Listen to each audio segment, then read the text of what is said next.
Hey everybody, Brick Brains back, man. Today we're looking at a set that I've held off on for a while, mainly because there was a lot of euphoria when the set was released. I wanted to wait for that to kind of die down so it would not affect my objectivity. And that set is the Assembly Square, 4,003 parts, retail price of 280 bucks. And there's a reason why that retail price is so high, because you got more parts. So why more parts? Because you have this absolutely amazing decked out interior in this set. And Lego has once again raised the bar. And it's a trend we're seeing with the modulars. Each one that comes out, the interiors are getting more and more detailed. So I expect the trend to continue with future modulars with also higher retail prices. Although this was a special 10-year anniversary, so I would imagine the next one might be a little less, but not massively. So the Grand Emporium, released in 2010, retail price of 150, current value of 266, and a parts value of 442. This set has now been retired for slightly over 3 years, and reselling at 266 is really good, but I was hoping that would be closer to the parts value. Turns out it wasn't.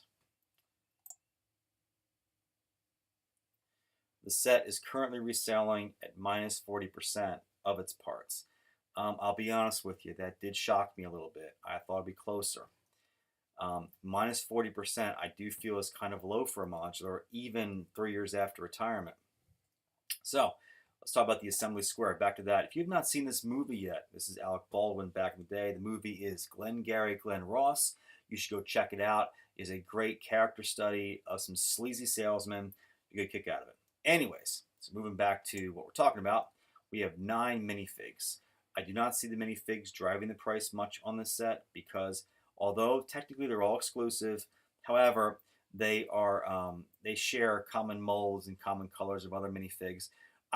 They're set apart for me mainly because these minifigs are very specific as to who they're supposed to portray, and it kind of reminds me more of minifigures in line with the collectible minifigures, as opposed to the more generic ones you get with the city sets. But again, although they're kind of cool, they're unique, they're well done, I don't think by themselves they drive the price tremendously. So, Assembly Square parts value 647. Spread is fantastic. That's what you want. You're hoping, ideally, you want to get the spread to be, you want double between what the retail price and the parts value is. And it does that here. Above that. That's great. So, what does all that mean? Well, here it is.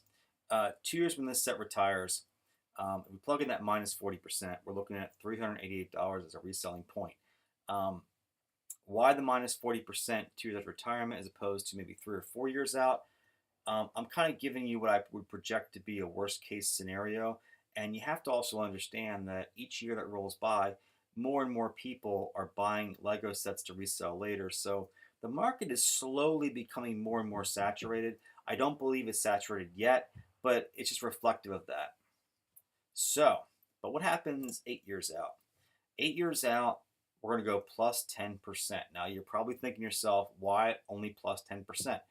Because, guys, remember, you started with a minus 40%. Okay, it's going to take it years to dig itself out of that hole and go on the plus side. That's why I only have it at plus 10%. That still represents a 50-point swing, in about 5 years. So, final thoughts. It's a no-brainer. Buy the set. That's all I'm going to say.